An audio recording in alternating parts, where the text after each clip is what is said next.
Hello, everyone. Welcome back to the old dropped frames. Good morning, 718, 186, and number 41, Your Majesty. Welcome. 179. I'm 179. You told me in the Twitter DM that you were 186. What and changed? then upon further... This is total 186 mentality right here. Such a prima donna. Thinking he's one of the greatest, but he's 186.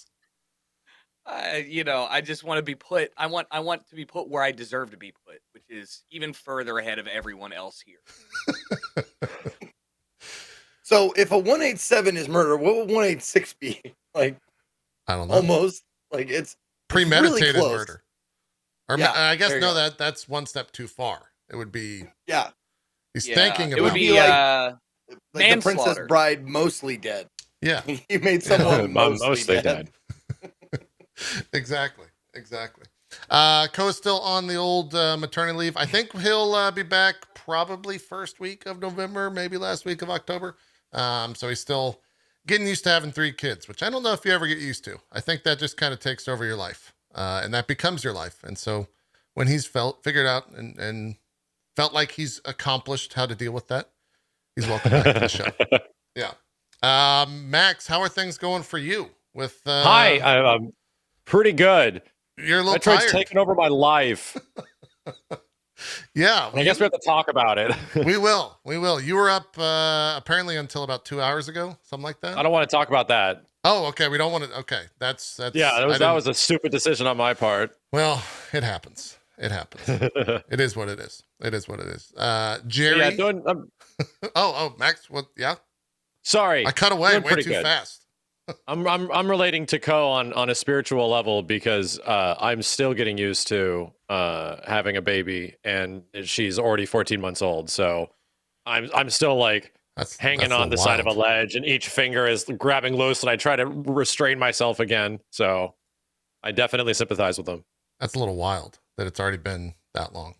Does it feel like it's been that long, or is it going too fast for you? At times, it absolutely feels like it's been that long. But time dilation is like a weird thing the older you get. So it's bizarre. It's like, yeah, it's absolutely been that long. And it also was yesterday. I'm only laughing because on one of the other shows, we have this discussion literally every single week about time dilation. About time? As you get older, time passes faster. Yeah. They know very much about it on my channel. It's a very real thing. If you're young, treasure that time. It's a real thing. Yeah, because when you get older, it goes way too fast. JERICHO, how are you doing? What are you up to? I hear you're a little tired as well this morning.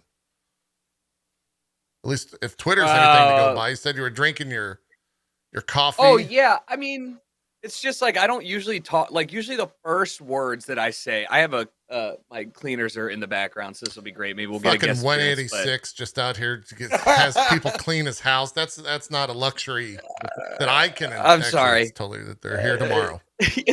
I feel like, I mean, look, I'm not going to keep it clean. You know, I left, it was really windy the last 2 days, and I left my door. Like I have these 2 like doors to the balcony that I can open up. And I left those open overnight because I wanted it to be chilly. And I woke up this morning to a very visible layer of sand across all of everything in the house. That's not good. Because the wind was coming from the west, which was bringing all the sand and the dust. So yeah, thank God that's a bad time. You didn't wake up with like sand in the bed. That might be. I have not experienced that, but that seems like it would be a bad experience. No, I don't think it was that bad, but it was just like it was very noticeable and it was covering everything. So don't do that. Okay, I'm not going to do that again. Yeah, don't leave your door open if you live near a beach or on a coastal city. It's bad times. Or a desert. Or in between both. Or the polar opposite of that. Yeah. So you can pay people money to clean up after you? It's true. No. Yeah. I wrote myself a note. I'm definitely gonna like look into that. That's like 500 or less move there, Zeke.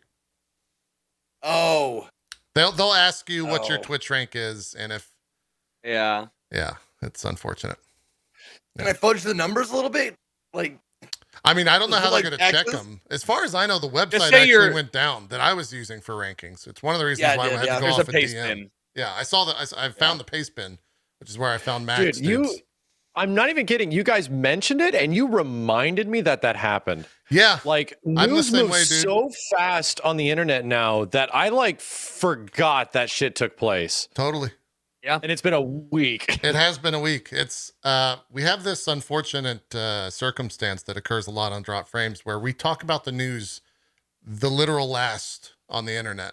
Because news no one always gives a shit breaks anymore. on like Thursday, right after we do a show. So we get the last word a lot of times. But yeah, I guess let's start there. Let's start with the Twitch leak. Well, when you said the Twitch stuff, yeah, I was like, what Twitch stuff are you talking about? right. Yeah, when you first that joined. shit, we didn't talk about that yet? No, because we played Battlefield last week. That we also didn't have a show last week, so I guess. Oh yeah, that's true. That's true. It did break last Wednesday. Now that I think about it, it broke literally on that day. On that because day. I remember coming in and berating you about it. Yeah. Yeah. I mean, it was a lot of fun. I think that's a good way to start that segment of the news. So, if you weren't aware, Twitch quite literally had the entire source code for the website leak last Wednesday, which is probably the bigger news out of there. Alongside that, there was also a couple other things, including the creator revenue dating back from August 2019 till I think October 4th of this year. So about, what is that, 18 months, 2 years, 18 months, something like that, of actual. Which is a weird chunk for them just to have. It is. Yes, it's very strange. It seems like there was like an analytic report pulled or something that was a part of that leak. You want to know what it was? Let's hear it. In my opinion. Okay. It was when Ninja left for Mixer. He left in August 2019. Oh.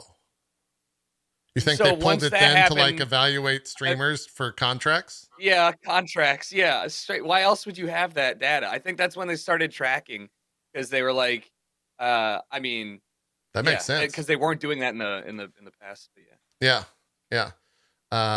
It's interesting because I was talking with Zeke about it before you guys joined the call. Like, I had a lot of people reach out and say like, hey, are you good? Like the Twitch leak happened. Are you fine? It's like, dude, I don't think a single creator that I know gave a fuck.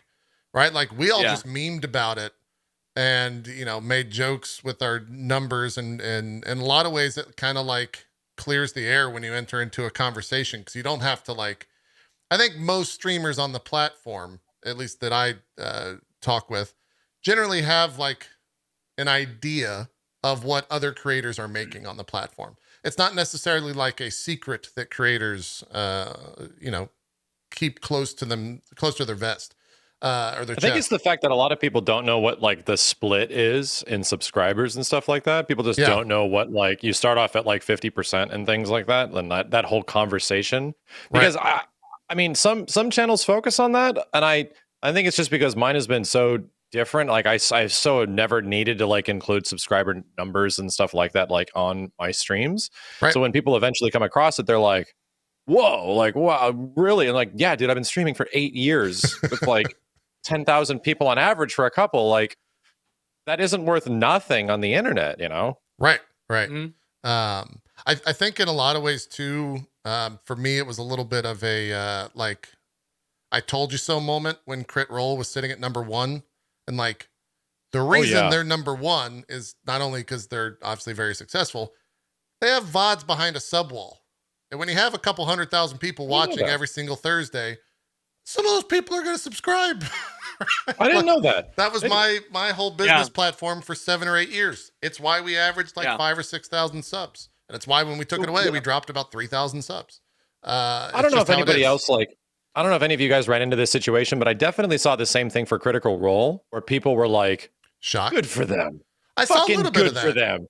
That shit is great. Good for them. Good for you. Like, good shit. Like, I remember like that sort of being the overwhelming sentiment behind a lot of people, instead of like beration of like, you lying scum bitch. Like people just super angry, like, wow. Like, no, it's more like, this guy's been doing this for a long time, or this girl's been doing this for like, they absolutely deserve it, kind of thing. Like that. It was mostly met with positivity, which was kind of crazy.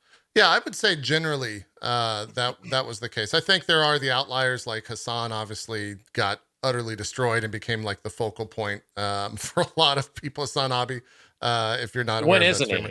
It's true. He does like to be the martyr for us streamers in a lot of ways. I don't think he likes it, but I think he's doing it regardless. That's a good point. He doesn't necessarily like it, but he is, unfortunately.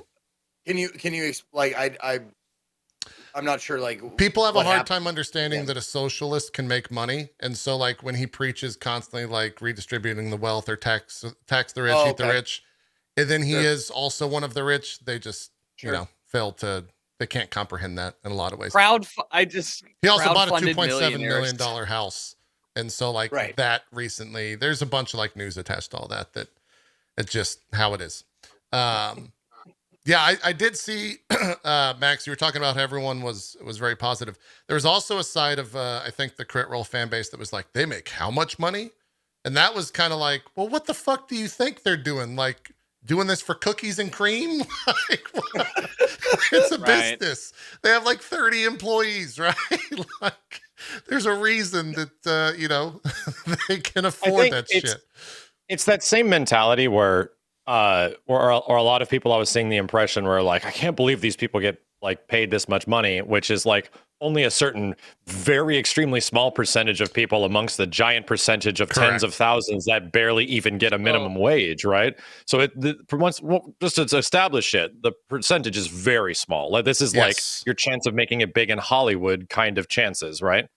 But I saw a lot of responses on like threads and shit because of course we're trying to keep up with like, well, how are people reacting to this? And it was mostly like, dude, these like all these streamers are running their own like private broadcasts out of their house and managing all these systems and subsystems on top of things that would be worth a shit ton of money if they made that their profession for like another big company or something like that. And it's true, like a lot of the skills you pick up between audio engineering, between video engineering, between like community capturing management stuff, between syncing it, like the actual art of putting a stream together and figuring it the hell out is technically like a skill base now, and being able to once again to manage it all, if it's just you doing it, that's the most taxing shit in the world when you're a broadcaster and shit goes wrong and you have to like debunk live on stream while still being like, hey, I'm having a great time, and holy fuck, my computer's on fire. Right. That was one of the I think narratives that Drop Frames pushed pretty early on, is kind of like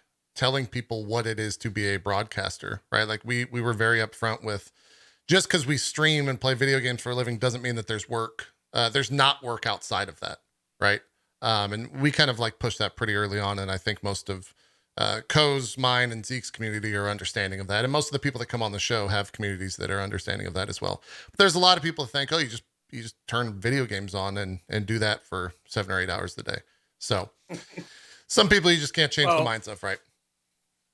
You mentioned how few people were directly like named in this. When don't quote me, I didn't do the math, but somebody said that list was only of partners that made more than $20,000 aggregate over those 2 years, 18 months, however. And because Twitch's partner number is public, it's some fun amount. Yeah, it's like 0.04% of Twitch partners made $20,000 in 2 years. So like. Which, by the way, is a good chunk of money. Right. Well, no, not even close. But, like, it's a good chunk. Actually, it is kind of close. That's depressing. But, like, it's a big chunk of money, which is nice. But, like, to look at it and then even, like, try and scale that up to, like, how many people who can't even earn money, affiliates, whatever, it's like 0.1% could even get on that list. So it's a wild, like, it's kind of humbling, and it puts into perspective the amount of work that goes into it. But also at the same time, it was really cool to be able to look at some people who are maybe averaging 60, 80, 100 viewers who were still relatively high up on that list because they have supportive communities or they've been, established themselves on Twitch early on. So that was cool for me to see as well. It was for sure a lot of rich people, but also people that have been grinding quietly and reaping some benefits from it. Yeah.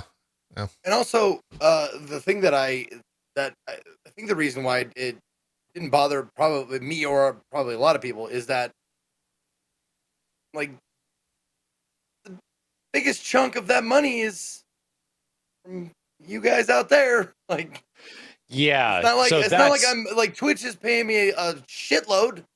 You guys more than like speak for yourself. More than lion's share of what I make is from people who choose to subscribe and tip and all that shit. Yeah, this isn't like I mean, in some places, yes, there is subscriber walls behind videos and stuff like that, and that's just part of their business model. And I will never give people shit for that because that's just the way they do business, and they found a way to make it work. I've never done that. Like all my VODs have always been free, and I'm here to like remind people that this is a free website. Like watching Right. streams is 100% free and has been 100% free even without like an account for a hell of a long time. So quite literally the numbers you're seeing represented for streamers and like these 10,000 people that might have had their information leaked is literally out of not like direct subscription models to watch my content, just that people gave a shit.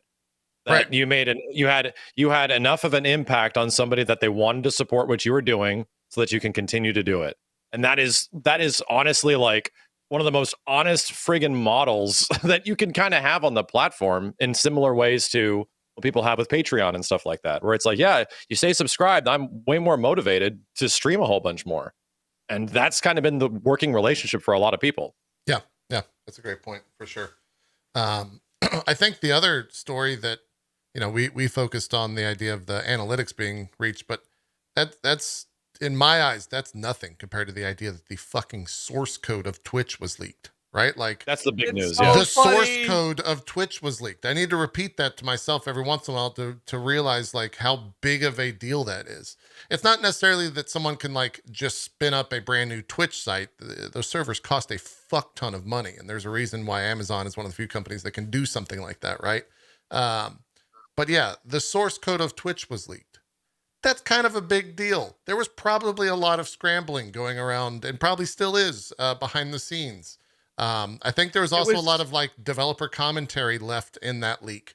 And so people have been parsing through that. There was like a banned words filter that got passed around, which a lot of people were diving into. They'll probably be pulling shit from that. I think it was like 124 gigs or something of data was leaked, and like the majority of that is just straight text. Do you know how much text is in 124 gigabytes of data? It's so many, like that's like millions of Lot. pages of shit. Yeah, literally millions of pages of shit. Was That's it all insane. just text? I would assume so. I didn't dive in or download it myself, but yeah, Okay. that's wild. That's just an insane amount of data. So much so that like there's no way one person can cull through that or comb through that and find everything. So we'll see what happens with all of that stuff. They came out and said that as far as I think they said either as far as they know, or they did confirm that there was no personal information like credit card. They don't store credit cards at Twitch, and no like personal information in terms of addresses or anything were leaked as well. That was what they said right out of the gate, like the next day. But they've remained quiet on the situation apart from that. And I would assume they probably won't say anything else unless they need to. It's already done. Yeah. I mean, it's already blown over. Yeah, it's true. Also, it's not like it's cool. It's cool. It's funny that source code got leaked, right? We all know that's a bad thing, but like we're not talking about an app startup here where they're at a point where somebody can rip their code, change it slightly, and get away with it, right? It's like you said, Twitch can't really do much with source code, and also nobody like an average user doesn't give a shit. Like what's it matter to them that the source code was leaked? Yeah, Yeah. So Yeah. It's like, what are you going to use that for without all the crazy developer backend? Like, Right. like Yeah. the millions of dollars it takes to actually operate everything. It's got to plug like, into shit. Yeah. It seems to me the only thing might be potential security issues like backdoor stuff, but that would still take a shit ton of work of going through pages upon pages upon pages upon pages of stuff and figuring out how the hell it works. Yeah. Yeah. What were we going to say, Zeke? the golden kappa. Oh yeah. Oh, yeah. The Golden Cap. We'll talk about that. Zeke, what were you going to mention? No, my biggest question was after finding that out was I asked my stream, was like, what is the absolute worst thing they could do after having the source code? And because I mean it's got to be like IP or not IP, but like it's copyright protected or whatever as far as like being trademarked, or I don't know what the fucking term is. You know what I mean though? Yeah. There's Like ownership no one of can the use code. that to build anything because they own that fucking idea. They own the code. Correct. They No. will just shut it down as fast as possible. Exactly. Yeah. So Yeah. what is the worst thing that could happen? Yeah, I think that's a Barry question, and he might answer it in the chat with that type of stuff. I think a lot of it does come down to like security flaws, right? Like looking at the code and trying to figure out exactly where you can poke holes in the Twitch platform, and then waiting to poke holes in the Twitch platform. potentially. Did they do that with the Bezos face thing? Yeah, I don't know how that actually ended up occurring. I don't know if you guys saw that, and I didn't necessarily see the news stories. I just saw like the random tweets. But apparently, was it every game directory, Zeke, or was it only a select few? I think it was only a few games. I think Back for Blood was definitely one. I think they picked the top ones that were like streaming that day or whatever. So yeah, they just uploaded a photo of Jeff Bezos in his face, and that replaced the like banner art when he would go to a game directory on Twitch. And it was on like New World and like League of Legends, I think. And I think, some of the other like top games, they replaced all that type of stuff. And I think that's already all been fixed. So yeah, I don't. Yeah, Barry's saying that stuff is likely unrelated, but it did occur after the leak. But I don't know. I don't know what the full stuff, the full leak will really result in moving forward. There was also the idea that an Amazon competitor to Steam was leaked in this giant data breach. Funny enough, it's called Vapour. Vapour, which is probably an internal name. There's no way they would actually launch get it, with bro. that. Yeah. You vapor. Yeah. I feel like Amazon kind of already tried a game store with like the Twitch game store thing, and it didn't necessarily work. So they kind of reeled back on it. Wasn't that through the Curse app? No, it was through the Twitch desktop app. You're right. Yeah. Which was one of those questionable thing, kind of. But yeah. Because you're like, so I mean, if that is what it is, do we know that it was 100% a game sales or service platform, or is it just going off of the name? So I'm reading a story on it right now. There were screenshots and information about Vapour to explain how it was discovered. I don't necessarily know what those actual screenshots. Vapour will have a lot to offer streamers in particular, of course, since Amazon will own both Vapour and Twitch. It makes sense that there would be some sort of integrations between the two. This is svg.com reporting. It does not say, at least that I can see, exactly the answer to your question. I read a lot of articles, and they all referred to it as like a Steam competitor or something like that, but nobody ever was like, here's the code that was like, this is a game service or whatever. But even if they do that, right? Amazon Prime Video, like Prime in general is probably one of the more valuable things that you could have from like the shipping, all that stuff. So they put games into it, kind of like a la, I don't know. I mean, like Amazon Prime Video, like I could see people using it, but not if it's a whole standalone thing that's like Twitch branded and specifically for Twitch. Yeah. Because like I like Steam. And look at how bad it was for Epic trying to get off the ground.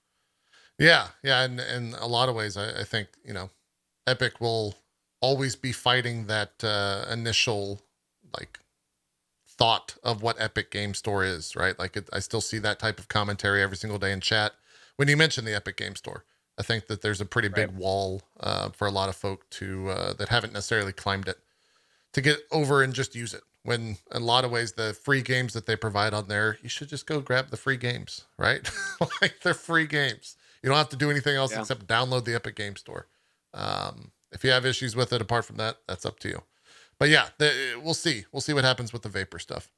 And we'll see what happens with the rest of the Twitch leak. Like, I don't necessarily think we'll ever see anything else from Twitch on that. And, now that my wife no longer works at Twitch, I have no idea what's going on internally at Twitch, right? Like, I got a message from my partner manager, and that was about it. I don't know how the fuck they're reacting to this. It's kind of fun to sit there and, like, theorize, I wonder if they're, like, running around with their heads cut off or if they're cool, calm, collected. Like, I don't know.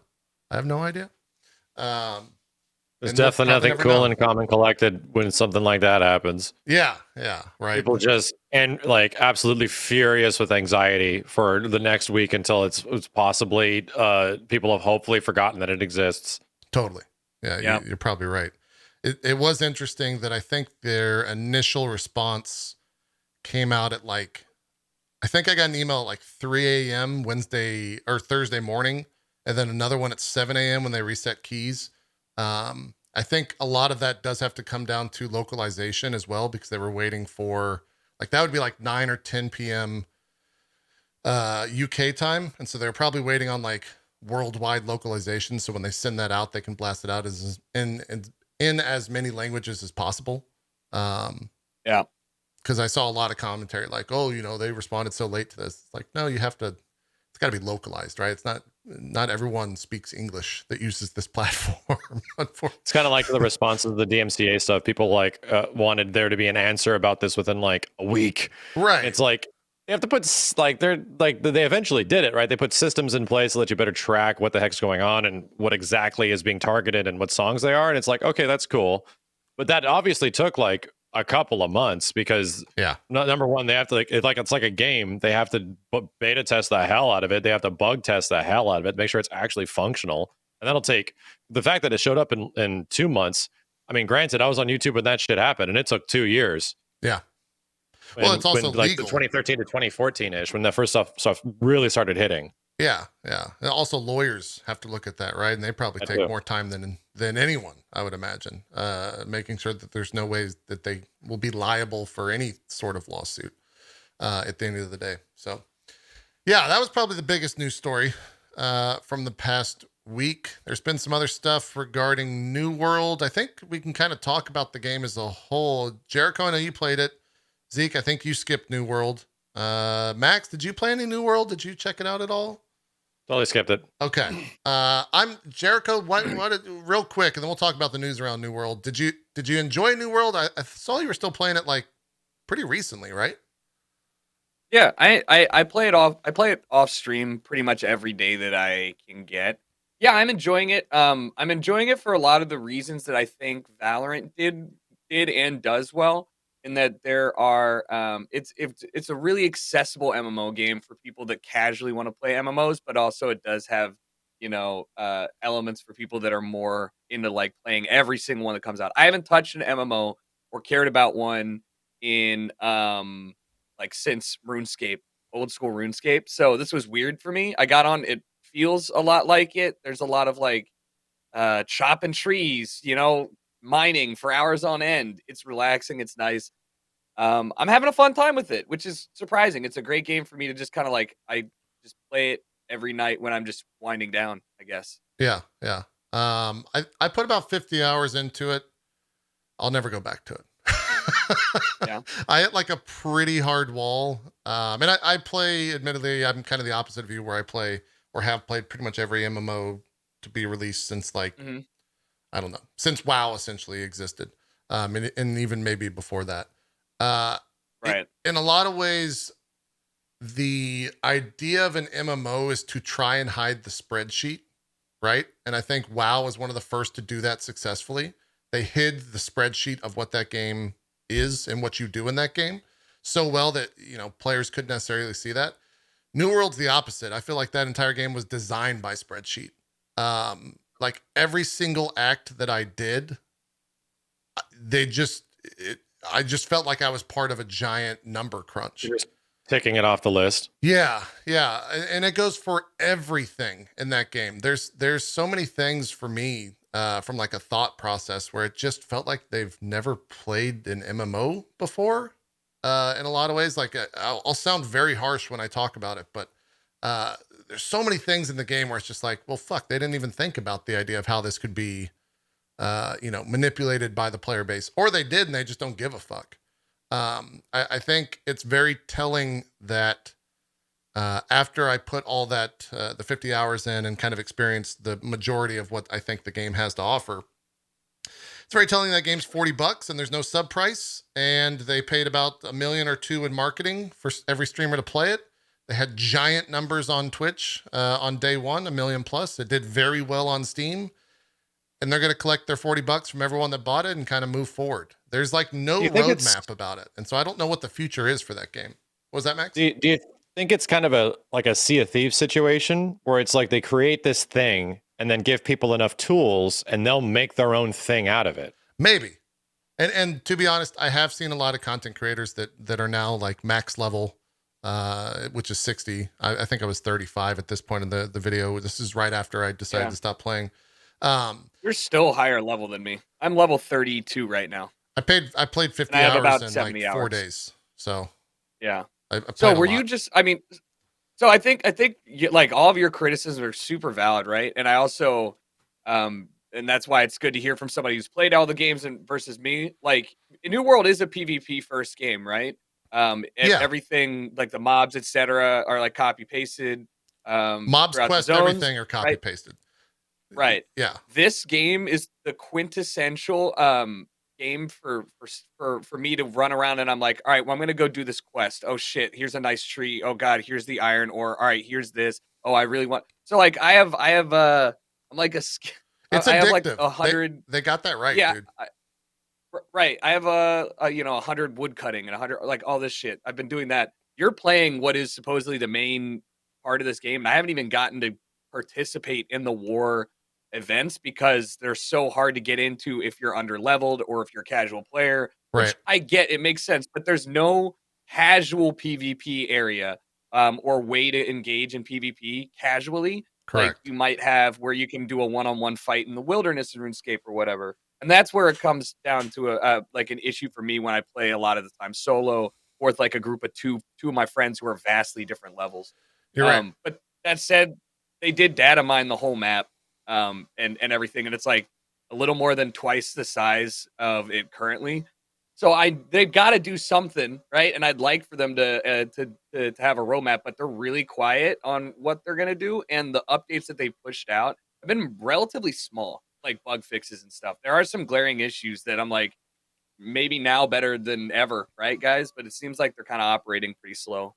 Yeah, yeah. I think you mentioned this is kind of the wars essentially. So we're attacking a city here, and if we win this war, spoilers, we end up winning this war.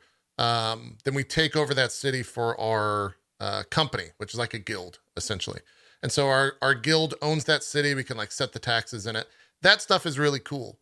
The thing that sucks about it is there's no break for people when you capture or when your city is being attacked.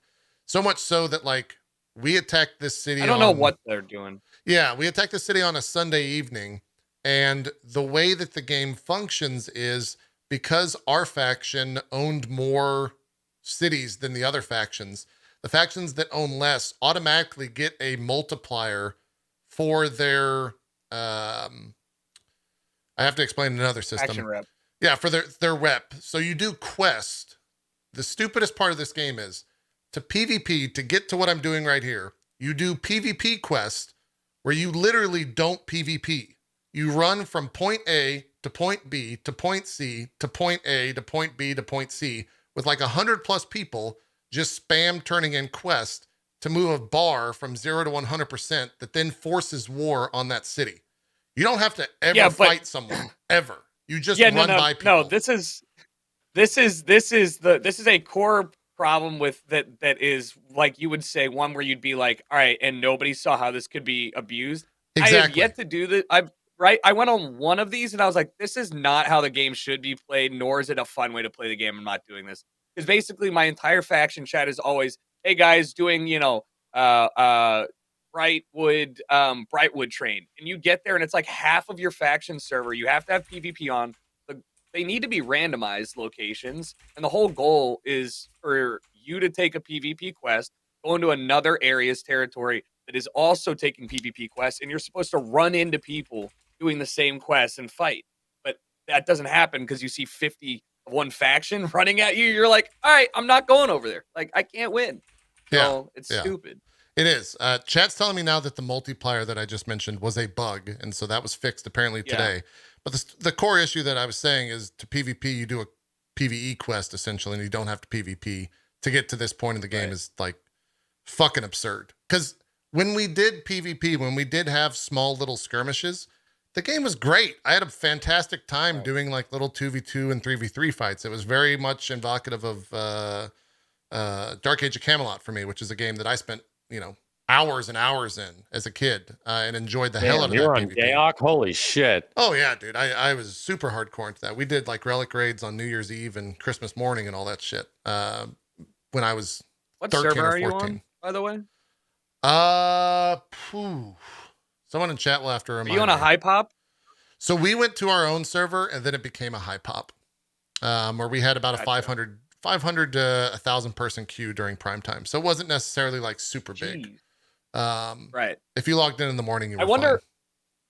That's the other thing. It's so hard to pin down your New World experience from other people and other servers because every single server is different in terms of what the guilds are running the towns, what the economy is like. Like in mine, for example, I don't think there's anybody who's cutting, the level 100 trees. So those things are selling for a shit ton. Yeah. I saw a post on the subreddit about people complaining that the trees were selling for point one gold and it was ruining the economy. And I'm like, wow, it sucks to be over there. But like, it's so you could have an awful time in New World, or if you're just on a bad server, you can have a good time. It's hard to pin down. There is really something to be said with the idea that a lot of the systems in this game were designed for it to be played by Twitch streamers and for their communities to follow them on said servers. When you put a slash, when you put a slash give space or give gold space name, so that literally anyone can give you gold, so that you can push forward, like that's as clear as it could be that like that is why that exists, is for Twitch streamers. Which is not a knock, right? But I think it is the answer to your question on like why some servers are having a completely different experience and why others are having a like community-led, streamer-led experience. And it really just depends kind of what you're looking for. I know that on our server, we were kind of not necessarily vocal about the fact that we were going to play that. We chose it randomly on the Tuesday the game launched. And so the faction had like no idea that we existed, essentially. And it was kind of nice because the server was just operating as normal. Then once we all got enough people on there, right, we like filled out the guild, we had 100 people, we were able to do things as a force. The server started to kind of shift in our favor in that way. But now that we left, it's the opposite, right? Like I haven't played in a week, and Strippin hasn't played in a week, and there's still a couple folks that are still around playing, but there's no queue anymore on the server. The other factions have started to take over the entire map. And it's kind of like a detriment now that we stepped away from the game. So is everything about the game's end game like laser focused towards this essential PvP wars? Yes. Yeah. There is some in-game content. There is some PvE content that exists, like dungeons and whatnot. But the majority of the game is PvP focused. It's doing exactly what you're seeing here, which is like warring for ownership of different towns. Huh. Okay. But that system has inherent flaws as well. There's no cooldown, right? So like we won this war and it was our second town that we owned. 30 minutes later, they just spammed quest because of that now fixed, I guess, XP multiplier or bar multiplier on the quest turn-in. We had a war the very next day.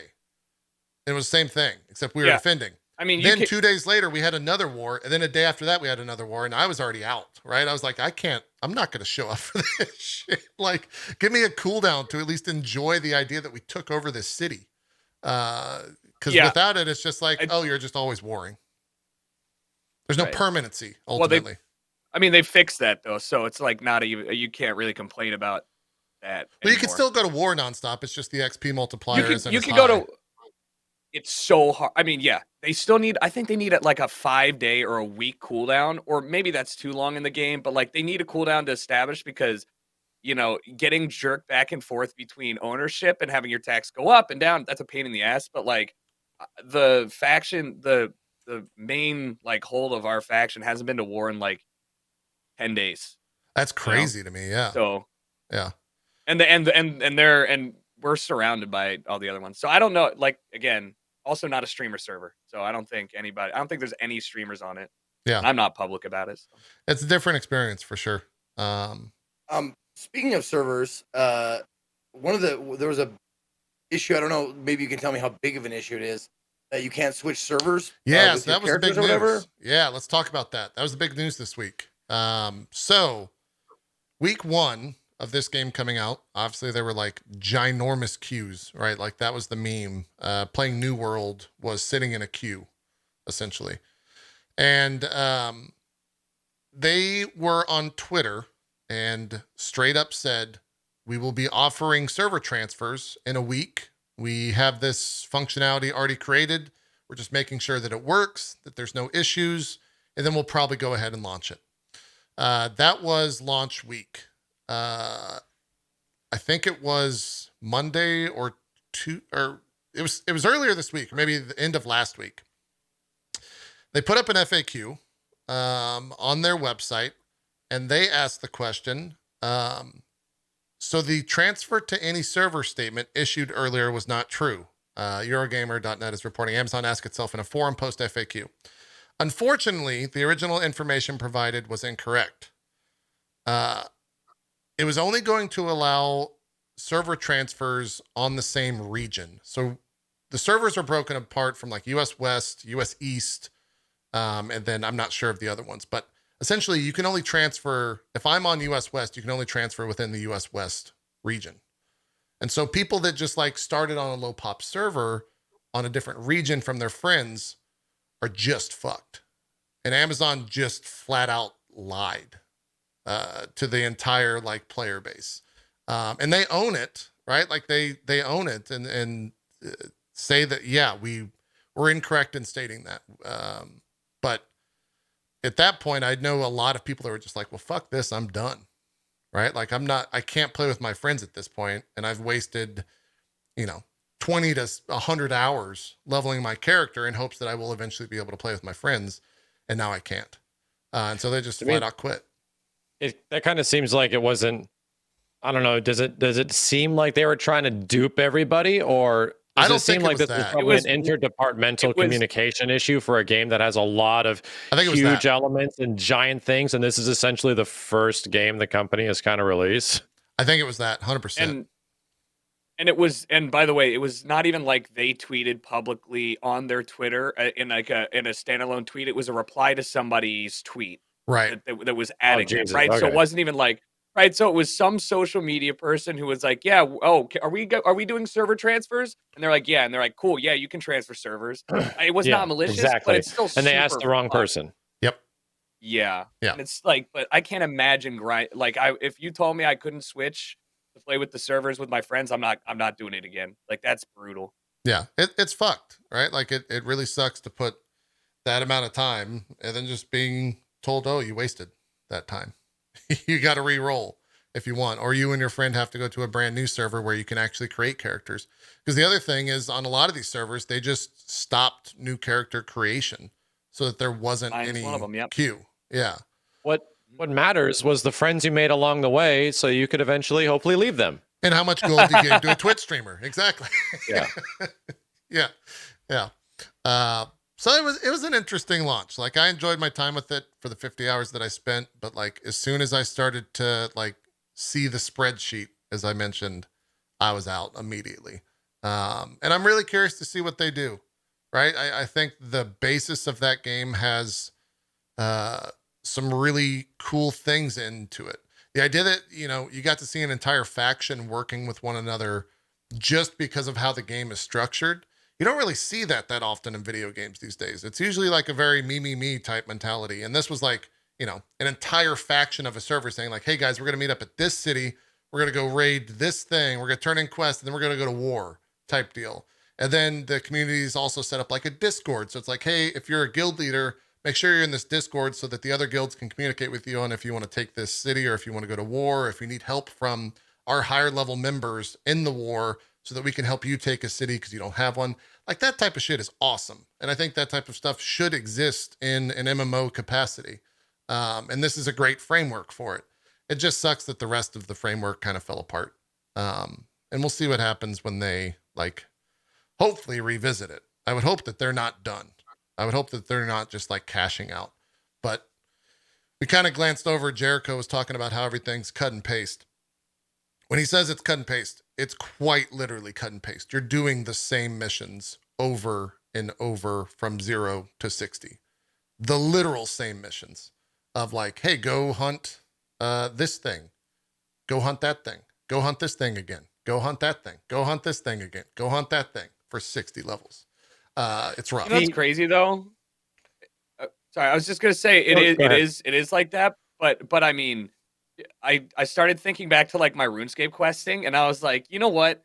Like some of the more like interesting quests were like really 1 in 50, and then I'd be like, yes, this was an enjoyable thing where instead of going and digging in the sand here, I'm doing a maze, right? But like New World takes it to another level. It's pretty mundane. And the thing that really kills me and my enjoyment for a lot of these is it's not just a fetch quest or a go investigate quest. It's the amount of steps they make you take to get to the actual like gut of it. So one of them, you're a detective, you have to find out what happened. It's like, hey, check these footprints. And then it gives you another set of footprints to search, which takes 3 seconds, 4 seconds, 10 feet in front of you. You have to do that 15 times following a road to get to the top of the road where it's like, you found it. And you're like, what the fuck did I just spend that time doing? Like, Yeah. oh my God. Here's, well, not the 100% most like scientific way of doing it. So in this game, there's quests that you can get for your faction vendor, and you get faction points that can then be used for different armor and stuff like that from these faction quests. And in the lower level zones, you get a certain amount of points. And then as you go to the higher level zones, you get more points, right? It makes sense to scale. So we timed it.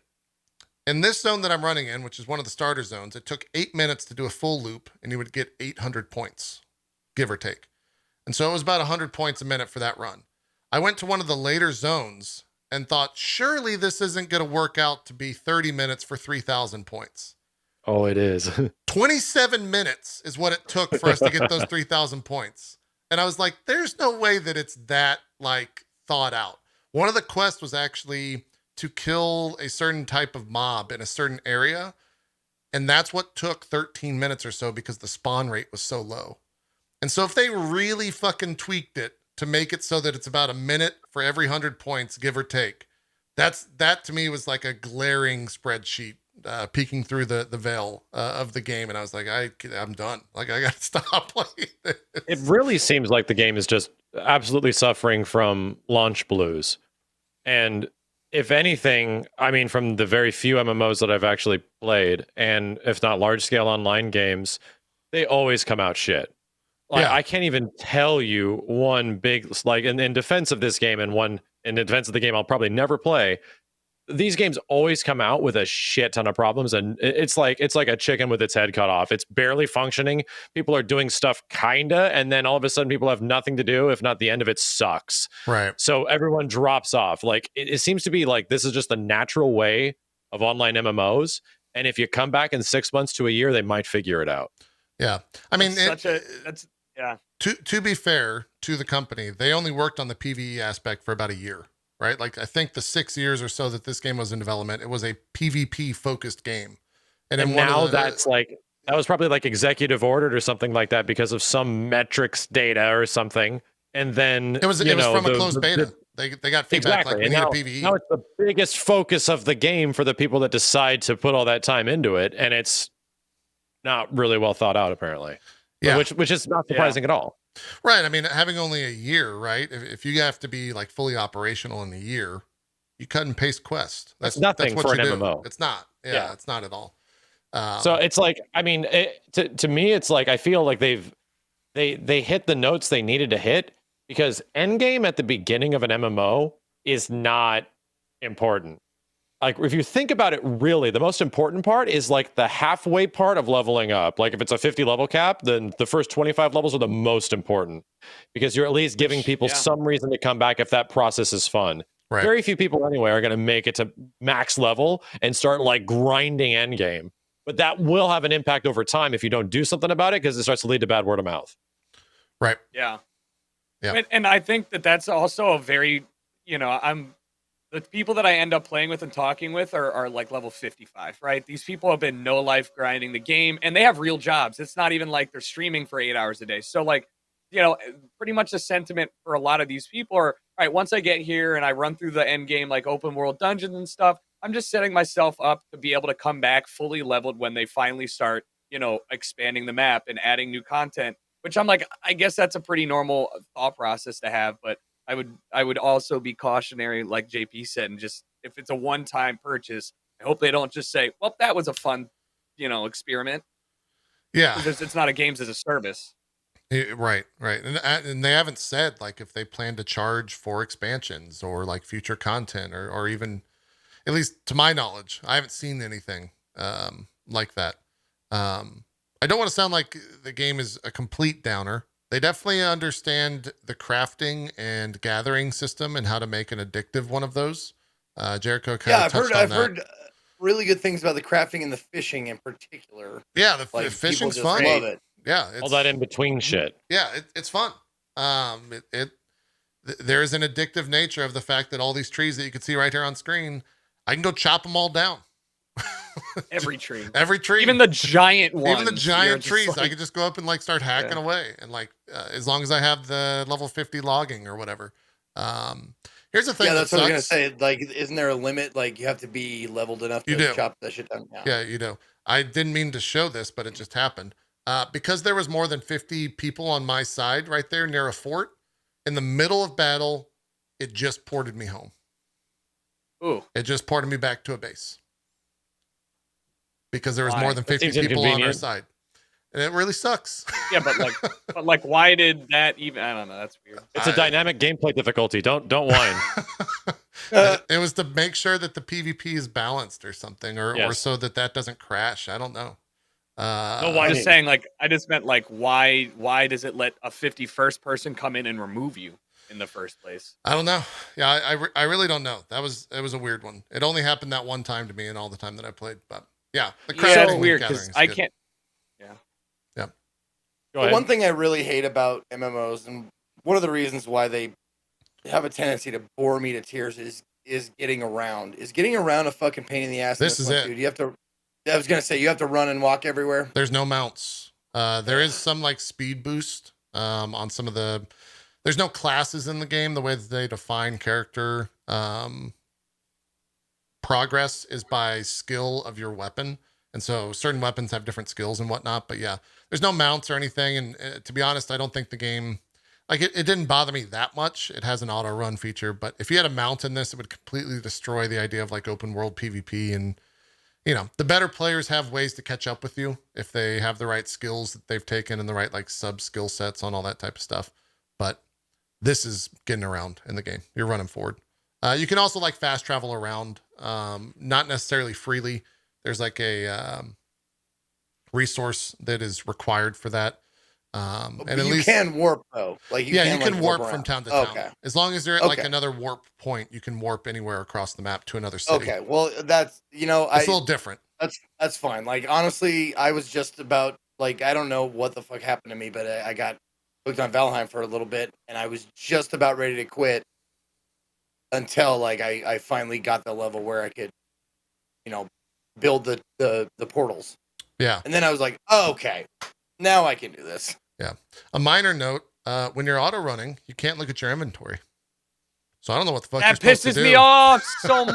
I don't know what the fuck you're supposed to do when you're auto running. I basically, I auto run and I'll toggle map on and off while checking emails or doing other things. But like the fact that I have to tab and there is a good reason they do it. You also can't switch weapons when you're on cooldown. Right. It's to stop you from auto running and like respecking on the go when nobody can reach you, Right. which I get. But still, come on. If you're Yeah. not in combat, let me do it. That's annoying, to say the least.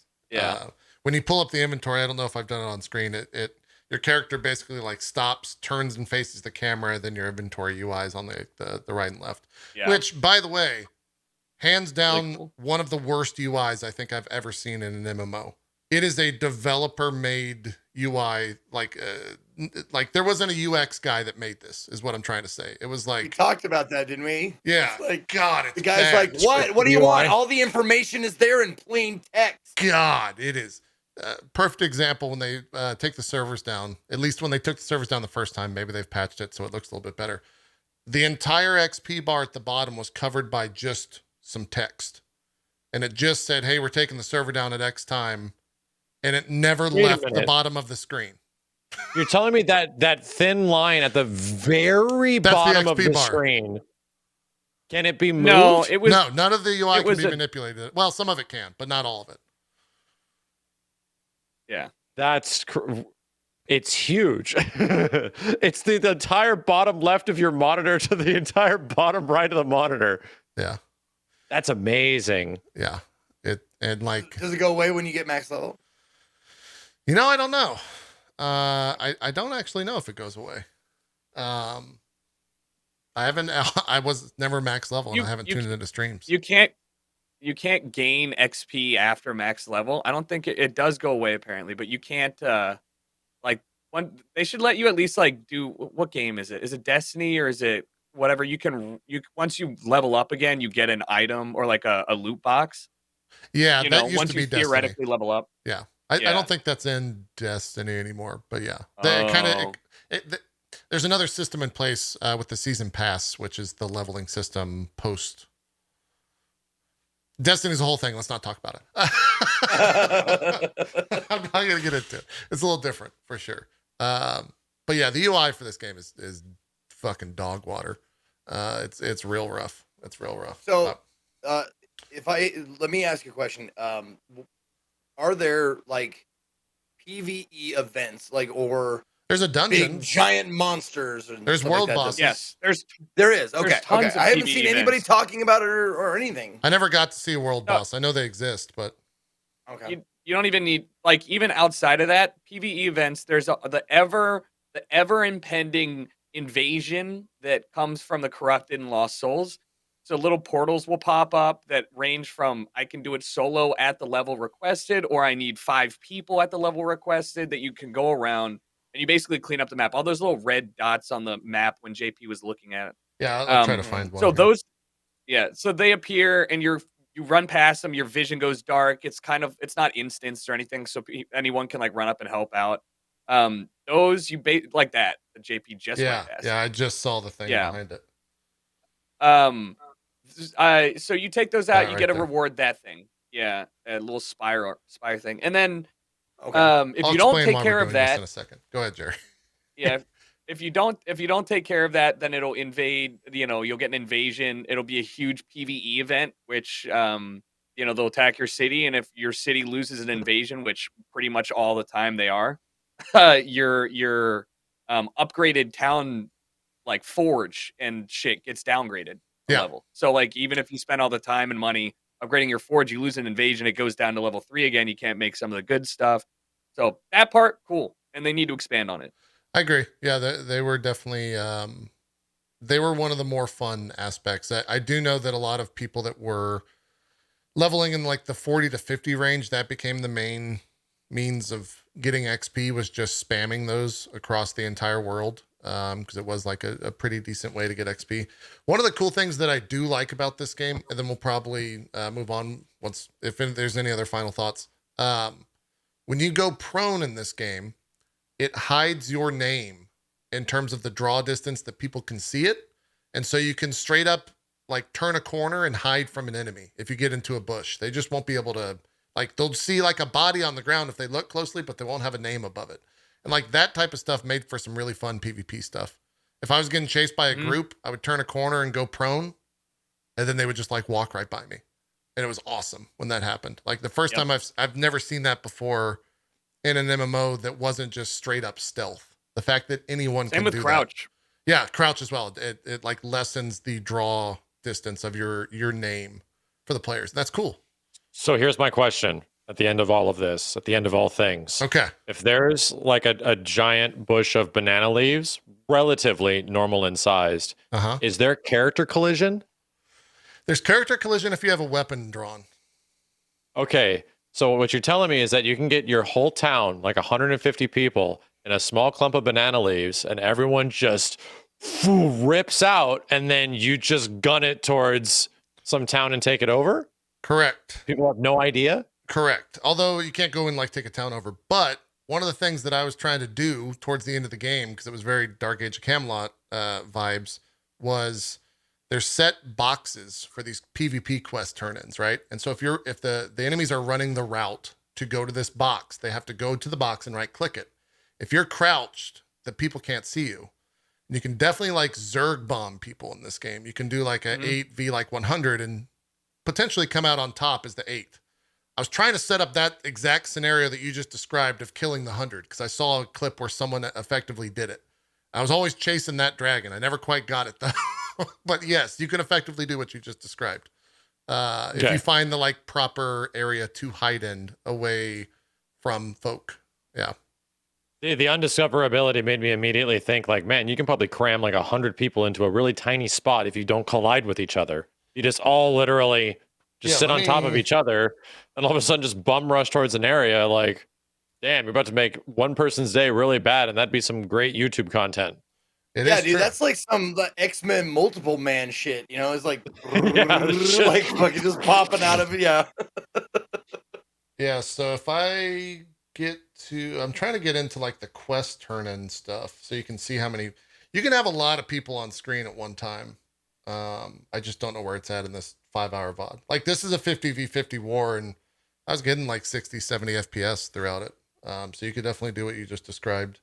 It got up to like probably 100 versus 100 in a couple of fights, but we were hiding on that rock to do exactly what you just described and we never actually got it worked out, but that would be what I would want to do.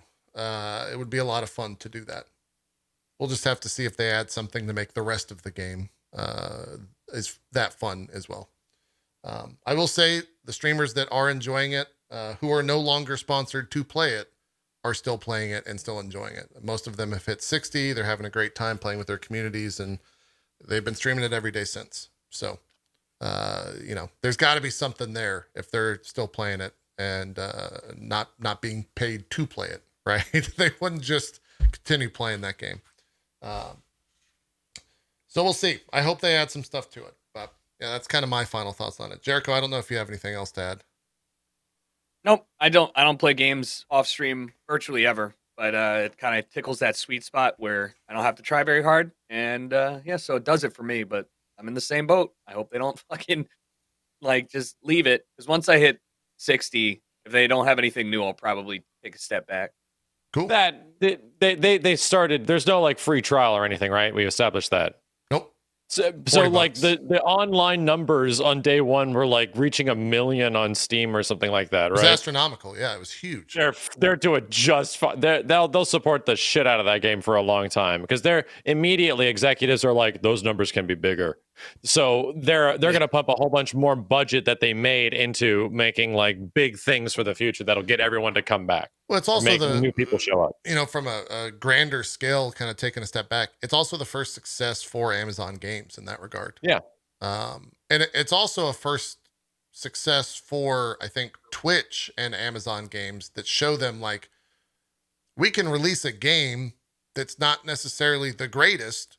And if we put enough marketing into it, we'll get a fuck ton of people watching it on day one because we have all these streamers that we can pay to do this. Yeah. So like, you could look at that however you want, and that's obviously gonna, shun some people away, but it very clearly worked. There's no doubt about it that like they made the marketing spend on paying Twitch streamers back very easily, probably on day one, if not like that first week alone. So I'm sure we'll see more of that with like Lost Ark. I guess they're publishing that here in North America, so that'll probably be another game that they push pretty heavily on Twitch, and also it's a thing that they can sell to other game companies, right? Like, hey, we can do a giant marketing. You can do a giant marketing spend, and we can guarantee X amount of people either watching and or participating in your game on day one. If I'm So you're Twitch, that's a saying, giant JP, revenue. that Stream. if you pay streamers to play your games, it's good for your game. Is that what you're saying? That's what I'm saying. Yeah. That's awesome. I like that. I don't think it's ever been done on that scale before, though. Like, no, I've never seen it that big before. Like, what do you think the one closest before New World? probably Apex was probably the one big that was comparable to that, I would think. Okay. I think there needs to be like more of this stuff, like super integrated, Twitch game sort of things. Like a few games are obviously trying to do it. The drops thing is, the number one thing for most titles now. Yeah. But I mean, games that are actually integrated into community building on Twitch through Amazon and all that kind of stuff is like, it feels like this is just the natural direction of things. And most games are going to have shit like this in the next 5 years. Yeah.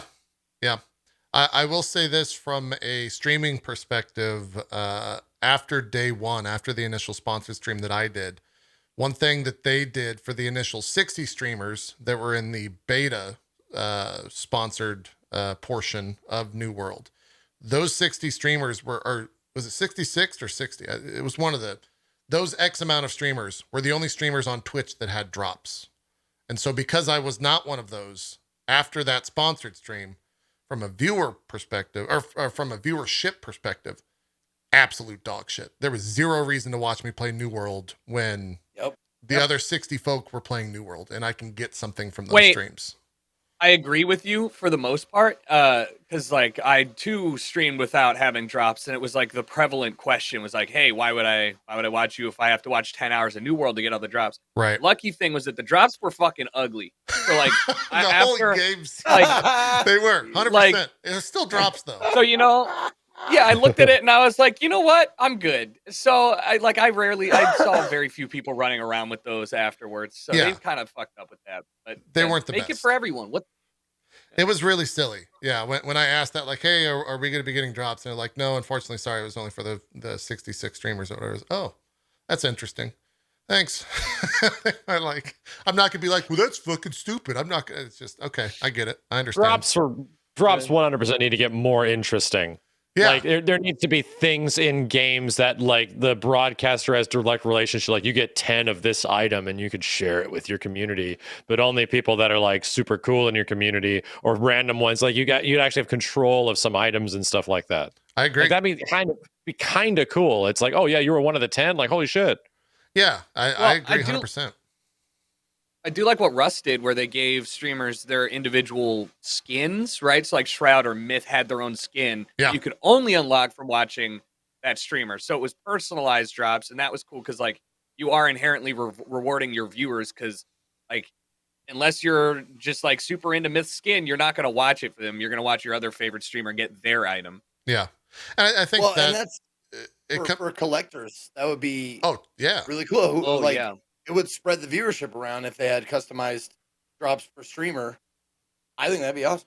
I agree. I think there's a marketing person at Twitch like, thank you for evangelizing drops so I can go and tell fucking game devs what you're saying, right? Because they would love to sell this drop system for any game that wants to do it. A lot of the time it just comes down to like, does the game company want to pay one of their artists to create said drop items? And then bug test it. Yeah, then bug test it and then like push it through QA or even more so QA. And then, there's a lot of steps, legal steps and all that shit. It's not just like flip a switch and give people shit for free from drops. But I hope we see more of it. It's a great way to bring communities from a streamer involved in a game, as well as from a streamer perspective. It's a great way to get viewers on your stream, right? Like, I think Shroud had like 250,000 or something like that on day one watching his channel for drops. Dude, and I gotta say stuff like this, like for streamers that I know and love, that average like 50 to 200 like concurrent viewers when they're, and then seeing them at like 3 to 5K because they got in on the drops and stuff like that. Man, that does my heart good. I love seeing that shit. Yeah, yeah, I agree. There was a comment like, wow, the talk of turning watching a stream into a grind. Great idea, guys. You're going to watch anyways. Why not get free shit while watching? And if you don't want it, then don't watch. Like, it's as simple as that. It's not. Tabs exist on your browser. Yeah. I don't look at it as mute like button too. Turning it into a grind. If you don't want the thing, don't watch. I think the 10 hours I'm trying of to watching gamify New World that's a lot, right? Like maybe that is a little bit of a grind. But most of the other drops that I've seen for other games are like watch for 45 minutes or watch for an hour, that type of stuff. It's not 10 hours concurrently, right? No, it was 10 hours. It should be. Yeah, it was 10 hours collectively. Yeah. Okay. Concurrent would be insane. Like, oh no, my power went out. I was at 9 hours and 30 minutes. Fuck. Oh God. Yeah, that I didn't even think about the repercussions of something like that. Yeah, there would be riots. So yeah. Obviously not concurrent. It also turned a little bit nefarious when we got to, I think more people were exposed to embed streams on Twitch via New World than they had prior knowledge about. So you definitely saw some streams out there with like 100,000 people with like maybe a couple thousand in the actual chat. So yeah, it exposed that. That stuff has always been very interesting to me, how that is just fine. Cool. Yeah, it's just Yeah. normal. Yeah. It's always been like, wow, okay. I mean, all right. Like, I guess. Yeah. The more interesting part about it for me was the second those leaks came out. You can Google Yeah, some of we those immediately numbers found out. and see where those people were at in the rankings. And let's just say it didn't work out monetarily, or it doesn't work out monetarily for them. So, yeah. Yeah, that's what I'm like genuinely curious about. In a situation like that, if you host 60-second of ads, do embeds technically get, like, I have no idea. Like, is that just going to dead eyes? They don't get ads. They don't get Oh, ads. so it's literally like, it's literally just a viewer pull. Big number. Let me go check that out. Which is how all of us have seen that. Like, at some point, wow, there's a lot of people play this. We're gonna see what's going on. Oh, Yeah. oh, Yeah. A little strange. A little strange for sure. Anyways, we got like 15, 20 minutes towards break. I want to give Dread a little bit more time than that. There's been a lot of stuff. 2042 we'll talk about. Let's talk about Final Fantasy 11. Final Fantasy 11. What do you want to talk about Final Fantasy 11? I'm just kidding. Okay. You guys tell me all these stories of like, yeah, wait, like did all this, Shatner like, make it to space? Is he good? Did it happen? Okay. Hold on, Max, go. Yeah, Max, what were you gonna say? No, I was just saying all your crazy stories of like opening MMO shit, like definitely were sparking some, because I was trying to have a little bit of FF14 over the past couple months to try to catch up, and it sparked all these memories of insane day one, week one, month one stories of like MMOs, and everything is just fucking busted and everything's insane. Yeah. God, 11. You talk now. I'm thinking about the fucking losing my CD keys, which was just printed on that one sheet of paper that had the Rise of Zillard expansion into it. You lose that shit, you lose your entire account. Play online takes like 30 hours to download the fucking game. It was a mess. You were right about that. Zeke, what about you? I know obviously you stay away from a lot of the bigger releases. Anything that is a 10-minute fitter? I don't want to like discredit or give a lot less amount of time to stuff you've been playing. But what's been going on in your channel? Did we talk about unMetal? Did we talk about that? We talked about it when you did you did the sponsor stream for it, but we haven't talked about you finishing it. Yeah. Yep. Yeah. Yep. I got that finished. It is for anyone who likes the aesthetic or the gameplay style of the old 8 to 16-bit Metal Gears. It was a fun and fucking funny. I kept saying spoof because that's the word I like. I like the word spoof because that's what it is. It's a spoof on Metal Gear. It takes the piss out of the tropes of all that stuff. It has many jokes about well, you fight a nuclear sub, and this is great. And it's not too difficult. Like, I played it on the hard mode, and it's not too difficult to just start on the hard setting. There is also an Iron Man setting, which is you go through it without dying. Like, you don't or you don't go through it without saving. After seeing people run into landmines, that seems really hard. Yes. What are the subtitles going on in the video? Is that from Zeke? Like, yeah, that's my closed captions. After you fucking fuck, like I'm like reading the subtitles. No, that's me. Yeah, that's me talking. Yeah, my stream has closed captions for sure, and they try, and they're actually, you know what, they're not bad at keeping up. But yeah, see, you can see it. It looks like the old Metal Gear style, but it's very, very funny, very well written.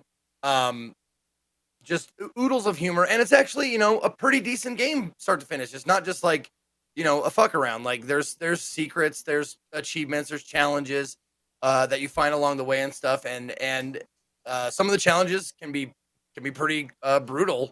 Yeah. To do, because obviously they're supposed to be.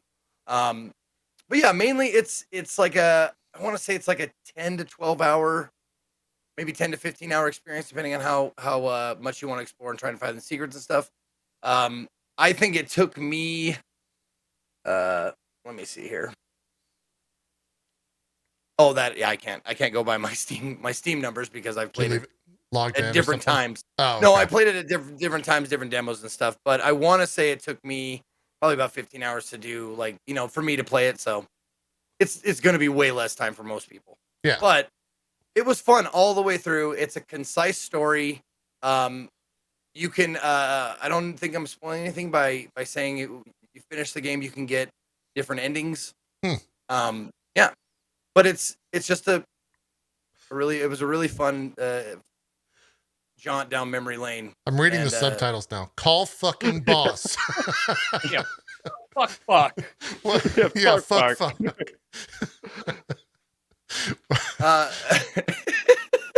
Well, this boss took me a little bit because I didn't have I didn't have the strat down. That's another thing about this game. If you come back and after beating a boss, you come back and face the boss again, I had to come back and kill it again because I reloaded without saving afterwards. Yeah. So I was like, fuck, I gotta go back and do this fucking boss again. And then I was like, oh, okay, now I get it. I can do it now. No problem. There you go. You learned. But it's a great game. What's it run? See. It's on Steam right now. It is $19.99, so $20. Awesome. Okay. Yep. Cool. Oh, did you guys get a chance to talk about Sora in Smash Brothers? No, that's actually a good thing that we could talk about because you're the fighting game guy. Are you a Kingdom Hearts fan? Where do you fit in the fandom of Kingdom Hearts? I know you got hella deep into it back at Kingdom Hearts 3. I got real deep. I mean, I am real deep, and I don't know. Kingdom Hearts 3 was kind of a rough one. I played 1 and 2 back when they came out, and that was like it. Yeah. But I liked them. I think 1 is like genuinely fun. Damn, like the trailer and all the demonstration for Smash Brothers, just like the music in that game. I'm just like, oh my god, dude, the music is so good. Yeah. That was the thing that was just rushing like nostalgia to my brain. But yeah, I think 1 is like a pretty fun game, and 2 has got like some great worlds and Tron and pirates and all that kind of stuff. I really enjoyed it. Yeah. And the combat's pretty good in 2 as well. Yeah, it's an evolution of 1 in all the best ways for sure. 3 was 3. I don't know if you played it, but it was 45 minutes. Okay. I got 45 minutes to it, and I couldn't take any more. Yeah. It was 3 is 3. We've had that discussion before, but Sora's in Smash is the original thing you wanted to bring up. How much are you a big Smash fan? Like, where do you fit in the world of Smash? I think JERICHO is also a Smash player of sorts. Yeah. In the same way that there's like a lot of super casual fighting game fans that just like love Evo and love fighting games, but just know dickens about frame data and spacing and footsies and, complex play. I am that way with Smash Brothers 100%. Like, as even a huge fighting game guy, I understand like Smash footsies. I just hate it. I like can't stand platform footsies like in any fashion, to the point where I really enjoy Smash like 4-player free for all, 8-player like kind of Smash Brothers. Yeah. So when it comes like 1-on-1, I'm just like, I just dislike it. I just can't stand it. So I'm like super casual, right? Funny enough, I was having this conversation with my chat. It's actually the most consistently played fighting game of my own. Like that has been on my channel since Smash for Wii U, because it's Smash for Wii U and Smash Ultimate share a pretty similar like dichotomy with each other. Right. I have not played any single fighting game more consistently than Smash Brothers. But we play it locally with 4 players live, 4 to 8 players live in the same room. So I have that resource that not a lot of people have. And that shit's addictive, man. Like, it's super addictive to just jam out with your friends in Smash Brothers with items on like low and then just have fun. And winning an 8 player is like winning a yeah, exactly. In the same room. And winning 8-player Smash is like winning a fucking battle royale. Like it's like Jesus, like you're down to the wire. It feels great. Yeah, yeah. Now, I gotta ask a question for those upper echelon fighting game players. Are you like the casual plebs like me? Do you still have like you can't play Kirby? You cannot pick. Do you have those rules, like those specific rules, like you're an asshole, you can't pick Kirby anymore, like stuff like that? We had those in my house. I'm just wondering. That's kind of the equivalent of like, don't throw me in Street Fighter, bitch. Like, no throws. Well, that's what I'm saying, though. That's about that level. And no, I don't think we go that casual where it's like, don't you dare pick a character you're good with, you mother. Like, right. No, I don't think so. Not that hard. Yeah. Okay.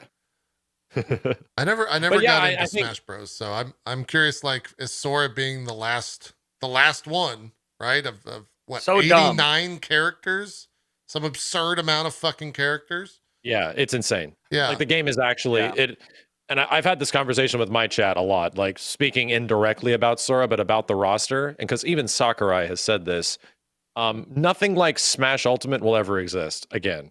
If they decide to revisit Smash anywhere in the near future, like make another Smash Brothers, what game is that going to be, dude? Like, number one, if it's not Sakurai, who dares take up the mantle of being the lead producer or the lead director of a new Smash Brothers game when you have to follow up Smash Ultimate as the predecessor? That sounds daunting as shit. Like, you're almost guaranteed that you're going to be met with nothing but discourse from the audience, if not developers or anything like that. What about Nickelodeon? So that's scary. What's that? Nickelodeon's a cute fighter. Yeah. I mean, well, the idea is like, we're gonna get plenty of platform fighters, right? And from this point forward, and that's a genre that is now a subgenre that exists, all over the place. Yeah. But to be like the direct successor to Smash Ultimate with its character roster, that's so impossible. And even Sakurai admits it. He's like, dude, like, this will never happen again. Like, he practically says that in interviews where he's like, this is a very unique situation that we're never going to be able to be a part of again. Because from what we understand, the rights and the likeness of characters and the stuff that went into Ultimate, like Cloud barely didn't make it in, Snake barely made it in. Like, they had to work their ass off just to get them to come back in Ultimate, to do the everyone is back kind of thing. Yeah. And now Sora is literally the legal nightmare. They had to remove every single trace of this guy's association with anything Disney at all. And the only thing that remained was the Mickey thing at the end of his Keyblade. That was the one thing. Right. Because I've heard from friends that know friends at Square Enix from a long time ago that the rights for Sora are nuts. Like, Square Enix owns his hair. Disney owns his shoes. Square Enix owns his like pants. And, like, there's like his rights are split up into a bunch of different visual aesthetics. That's crazy. To several different entities, for the reason that if you want to do something new, you have to get the approval of this one, this one, this one, this one, and this one. So it's got to be cool with everybody. And that made it super hard to get things made. And that is what ultimately Sakurai had to do. Wow. I'm just picturing like the voice actor for Sora with like he has a collar on at all times, and if he does just casual like out in the open in public does Sora's voice, like it zaps him or it calls Disney or something like that. Like, yeah, like he would immediately get like, Hammer of Dawn or some shit. Yeah. Wait, did they get Haley Joel Osment for Smash? I don't know if that's been confirmed yet, but okay, maybe. I mean, I wouldn't be surprised. Well-known actor that does the voice. Well, I mean, yeah. I know it goes as crazy as even at the Kingdom Hearts 3 launch event, which was in Santa Monica. I knew somebody there that worked at Square Enix that invited me and my wife, and they had an actor in a Mickey costume playing Kingdom Hearts Mickey. Yeah. And I was like, okay, so I know how much of a nightmare this is. And I immediately asked her, and I'm like, how did you get somebody to demonstrate and play Mickey in costume on a non-official like Disney version of Mickey Mouse? And she's like, don't ask. Like this, like just making this happen to take pictures with people for like 30 minutes probably took like 6 months worth of work. Yeah, it's got to be a legal nightmare. I remember when I went to Disney in like 2018, I was trying to see if they had any like Kingdom Hearts merch, and the only thing I found was Mickey and like his the robes, the like black robes that he wears. That was the only, and it was a pin. There was nothing else. I think they've expanded it a little bit since then. But yeah, it sounds like it's just everything around that game has only gotten worse with every new Kingdom Hearts thing, because it just gets more and more licensed bullshit. But yeah, JERICHO, you're into Smash. How did you feel about Sora? I felt like I haven't. You're not a Kingdom Hearts fan? You don't love Donald and Goofy? Dude, I the fuck's wrong with you, I never. man? Well, who did? I'm sorry. Okay, so my immediate question is, who did you want?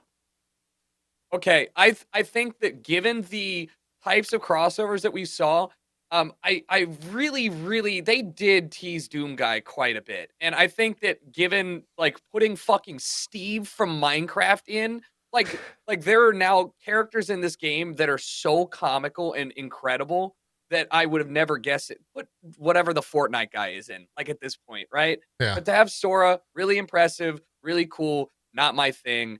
I would have almost rather it have been just another fight, Fire Emblem character. Fire Emblem character, and I'd I just don't be think mad it's with that everyone. bad, man. Nah, No, this is it's like, not that bad. It's not that Yeah. bad, but Yeah, I think because Sora, but- I think they admitted that the ballot way back in the day, like the 2015, 2016 ballot, which ultimately, like, I think they said Bayonetta won because she was one of the top ones back at the end of Smash for Wii U. mhm. It was Sora that took first place, but they couldn't talk about it because they were trying to get his rights and likenesses even Got it. 5 years ago. God. And Got from it. what I remember, the long story short was that they tried to get Sora, like it was happening, but so much time had passed that, and as I explained to people, this entire industry and especially the biz dev part of it is just a rotating door of talent. So the people that tried to make the deal happen back in the day, something must have happened. People didn't like the way somebody smelled or looked or something, so the deal just wasn't on. And then different people now work for each side of the company, and then all of a sudden we have a deal. Now it's happening. Like, oh shit! Like they actually were able to negotiate. So, like this thing was been an off and on like hope for so many people for so long, and it's actually kind of awesome that the number one fan chosen character is the last character. Like this is the dream character, I'd say, that most people really wanted to be in the game. Yeah. Fair. From all the Yeah, it's cool to hear that. from all the react videos that I watched on launch day, like people were legitimately like, it was funny because I watched your response to it or your react to it, Max, and you're just kind of like, hey, it's a Dark Soul. Oh, it's fucking Sora. Because they debated with the little fire. Everyone else was like, oh my God, is that Sora? And then just like tears. They were just full eruption into like tears streaming down the face, like grabbing people next to them and just freaking the fuck out. It's like, okay, that's pretty cool, right? But I've already had like 2 or 3 characters that did that for me already in You Smash already Brothers. popped off? Okay, that's worth it. I've popped off so damn hard with Cloud. I popped off with Terry. I popped off with Sephiroth. Like, Yeah. just like astronomical. Like, what the fuck is real life? What the fuck? What is going? Like absolute like mind bending shit. So I can sympathize that like not every character, and I realize this with Steve, like the take you kind of have to like, oh, I guess like this is going to make a lot of people happy, but damn, is it not for me? It's just not. Like it's the same thing with Sora. Like I think Sora is actually kind of an interesting addition just because he has a big ass history, and Kingdom Hearts is a popular ass game, and all of us kind of played it back in the mid 2000s. So it's cool. I think it really is the nice little bow that ties everything together and shit like that. Yeah. My favorite tweet about the whole thing was someone saying that like Sora can fight the Minecraft guy, and then it was just them laughing into a camera for like 30 seconds. Right? Yeah. That there's a video game where Sora can fight the Minecraft guy, and that's perfectly fine. That's why it's accepted. so good. Yeah, that's why Ultimate's great. Great roster, awful netcode. Figure it out. Yeah. Well, they got to get that rolled out. You still playing Guilty Gear, by the way, Max? Have you touched Guilty Gear recently? I haven't touched it in a while. I've been super off and on with fighting games because the past month has been full of so many freaking releases and trying to catch up on October Halloween stuff, and it's always a busy month for me. Guilty Gear is actually getting a really big balance patch, I believe, this Friday, like a system patch. Yeah. So they're changing the Bigger way a than the lot first of one. Yeah. They're instead of just between some character stuff, they're actually going pretty hard on core system mechanics. And some of it sounds pretty interesting. Like, did they put out a Soul Bad Guy might be getting hit pretty hard because they're changing some ways some stuff works. Yeah. Wait, didn't you main Soul at the beginning? Or no, were you always Leo? I tried him at the start, but as a streamer, you can't play Soul Bad Guy. Why is that? You just fucking can't, man. You can't play the character. Chat just you can't play characters that are super, like, obvely really good in fighting games. You did. I did get shit though. You're right. It was absolutely, dude. That is 100% a thing that you have to deal with over the past like 10 plus years of me playing fighting games and shit. That's one thing I've learned that you have to deal with is the fact that you're going to get discourse if you use really good characters. I played a lot of May, and anytime I would bitch, the immediate response from chat was, You're playing May. Like, you can't Yeah. bitch. Yeah, exactly. God damn it. Let me So I play complain. Leo, who's arguably like absolutely one of the sleeper best characters in the game. Now he is, yeah. And he's super fun. And I actually think he does things even better than previous Leo. But yeah, I think the game is incredibly fun. I'm just waiting on like more characters because I like Gold Lewis, but he's a weird big bozo. And he has some shit that you really got to get used to. And Jacko was definitely interesting, but this is not a character for me kind of thing. I'm still personally waiting on Biken, obviously, and I'm curious how they would approach that girl's play style because I've always thought she's one of the coolest looking video game characters ever. Right. So yeah, Guilty Gear Strive is fantastic. It's still great. It runs great online. Its lobby system is trash. Yeah, the lobby system's fucking dog shit. I might have to check out that balance patch though. I didn't know that was coming Friday. It'd be a good opportunity to do so. Yeah, unless they nerf the fuck out of May, and then I'm done with the game. Right? Like they can't nerf my character. I gotta be. They take away the dolphins. Yeah, I gotta be able to dolphin. They're just gone. Yeah, they kill all dolphins in the world. It becomes lore. Couldn't do it. Anyway, speaking of nerfing a character, did you guys hear? I don't know if this is a true story or just a Reddit rumor or whatever, but let's hear it. The whole reason for, I want to say it's for cryptocurrency or something, is because of a warlock nerf in WoW, like years and years and years ago. You don't. Oh, one of the like creator. I think one of the creators of is Ethereum. Right? Yeah, Ethereum. Yeah, one of the creators of Ethereum, was like a warlock main, and I think he like lost something from a nerf, and he went on to make Eth, and now he's a billionaire. That's like the very short story. I know what you're talking about. I don't know the very specifics of it though. Yeah, I think that's true. The gist of it I got was like he quit WoW because of a warlock life drain nerf or something like that, and then he was like, "Fuck WoW, I'm gonna find something better to do with my time. How about this?" Yeah, he went and created the coin Eth, and right. now he's literally a billionaire. Yeah, Wild shit. It's probably a rumor, urban legend, but I just thought that was a cute story. Yeah. All right, let's take a break. We'll come back. We've got Back for Blood, Halo Infinite. We could talk a little bit of that if you guys want. Me and Jericho could talk about 2042, which people hated that thing, and I was kind of into it. So I want to get into that. We'll let Max talk about Dread, which is apparently his game of the year. Spoilers. So we got all that and more. If we can cram that into an hour and a half, I'll shut up so we can get a little bit more time, and we'll be right back with more Drop Frames right after this. We'll see you guys then.